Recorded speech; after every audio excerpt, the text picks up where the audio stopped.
It was a typical Monday morning when I walked into the office feeling the weight of the past few weeks. The promotion I had worked so hard for was finally coming, and with it, a sense of accomplishment that felt long overdue.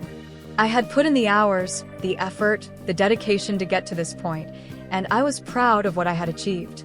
Little did I know, this achievement would soon become the catalyst for one of the most painful betrayals of my life. The day started off like any other.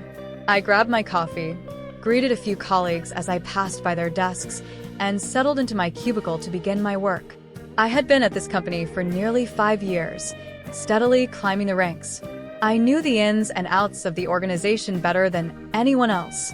I had earned the respect of my coworkers, and the management team recognized my dedication. My promotion was not just a reward for the work I had done, but a recognition of the potential they saw in me. But as I sat there, the excitement slowly began to fade. A strange tension lingered in the air, and I couldn't shake the feeling that something was off. It was around mid-morning when I received an email that made my stomach drop. It was from the HR department, and it was the official confirmation of my promotion. As I read through the email, my heart raced. It was everything I had worked for. I quickly closed the email and glanced around the office, my mind swirling with excitement. But then, just as quickly, a thought crossed my mind. My sister. She worked at the same company, albeit in a different department. She had been in the company for just a year less than I had, and she had always been competitive.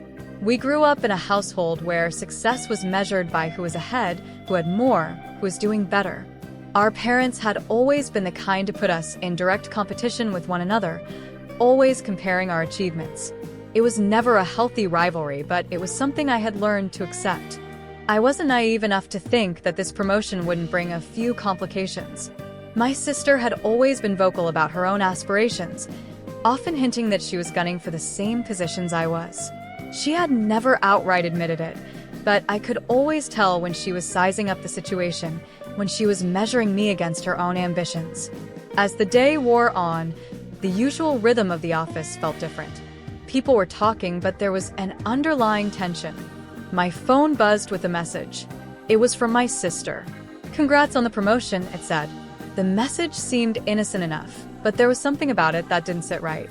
It was too detached, too formal, like she was trying to appear supportive when, in reality, she was fuming inside. I was about to reply when another email came through, this time from my manager. It was an invitation to a meeting in the afternoon to discuss my new role and responsibilities. The excitement that had started to build in me returned, but now it was tinged with an unsettling feeling, as though something was going to happen that I wasn't prepared for. The meeting finally came, and I walked into the conference room, my heart pounding with anticipation. My manager, Sarah, greeted me with a smile, and the other senior staff members nodded as I took a seat. The room was filled with positive energy, and I couldn't help but feel a little proud. This was my moment. I had earned this. But then, as the conversation began, things took a sudden and unexpected turn. Sarah started by congratulating me on my promotion, but then she turned to the others in the room, specifically my sister, who had just walked in. I hadn't noticed her enter, but there she was, sitting across the table from me. Her smile was too wide, her posture too perfect, as if she were savoring the moment. I couldn't shake the feeling that she was sizing me up, waiting for her moment to strike. "Before we move forward," Sarah said, "I'd like to take a moment to acknowledge the incredible work that both of you have done in this company. We've seen some amazing results from your departments, and we're thrilled to have you both in leadership positions." I was taken aback. Did Sarah just say both of you? I glanced at my sister, who was sitting there, looking completely composed, her fingers tapping lightly on the table. The recognition for my work, my hard-earned promotion, felt diluted, overshadowed by her presence. And Sarah continued, "As a result of your collective efforts, we're looking at a new strategy for the company moving forward. Both of you will be heading the new project team. We're excited to see the vision you bring to this role." My heart dropped. What was she talking about? I had worked tirelessly for this promotion, for this recognition, and now she was talking about sharing it with my sister? Was it even my promotion at this point? I could see the smug look on my sister's face as Sarah spoke. She had this aura about her, as if she knew something I didn't. It was clear now, she had been planning this. It wasn't just a coincidence that she was in this meeting. She had been in on the decision all along. As the meeting dragged on, I could feel the walls closing in. My sister spoke up occasionally, offering insights and suggestions that seemed perfectly timed, as if she had rehearsed them beforehand. And every time she spoke, I felt smaller, less significant. It was as if she had taken my place without anyone even noticing. The meeting ended, but the damage had already been done. My promotion, the recognition I had worked so hard for, felt like a hollow victory. My sister had somehow managed to position herself as an equal, if not more important, part of this new role. I was left questioning everything. Had I really earned this? Or had she manipulated the situation from the start? It wasn't until the next day that the full scope of her actions became clear. I received a phone call from one of the senior managers, who seemed to be avoiding the subject at hand. After a few awkward exchanges, he finally got to the point. "We've been considering some changes in leadership," he said cautiously. "We think your sister might be a better fit for this role."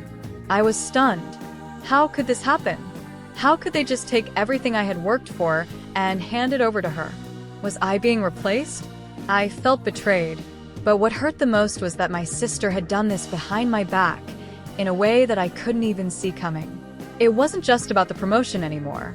It was about the years of rivalry, the years of undermining my efforts, all coming to a head in one swift and calculated move. I confronted my sister later that day. Her response was chillingly calm. She told me she didn't know what I was talking about, that she was just helping the company with its decision. But I knew better. This was no accident. This was manipulation, pure and simple. She had carefully crafted a narrative where she was the star, the one who was always one step ahead, always more capable, always the one who deserved the recognition. "I've worked just as hard as you have," she said. "But unlike you, I know how to play the game." Her words stung, and the reality of what had just happened set in. My own sister had not only taken credit for my work, but she had also managed to steal my promotion right from under me. She had played the game better, and I was left standing there, betrayed and humiliated. The rest of the week was a blur. I struggled to find my footing, unsure of what to do next. My sister had done what she always did, turned everything I worked for into a competition, a game, and she had won. And now, I was left to pick up the pieces. I couldn't let this go. I had to find a way to reclaim what was mine, to prove that I wasn't just some pawn in her game. But how could I do that when the company, the people who I thought had my back, seemed to be backing her instead? The realization hit me like a punch to the gut. I wasn't just fighting for a promotion anymore. I was fighting for my self-respect, for my place in a company that had betrayed me. And as much as I wanted to give up, I knew that I couldn't. Not now. Not after everything I had done to get here. The road ahead would be tough. But I wasn't going to let my sister's actions define me. I would find a way to rise above this, to prove that I was more than just a casualty of her ambition. I would reclaim my career, and when I did, it would be on my terms.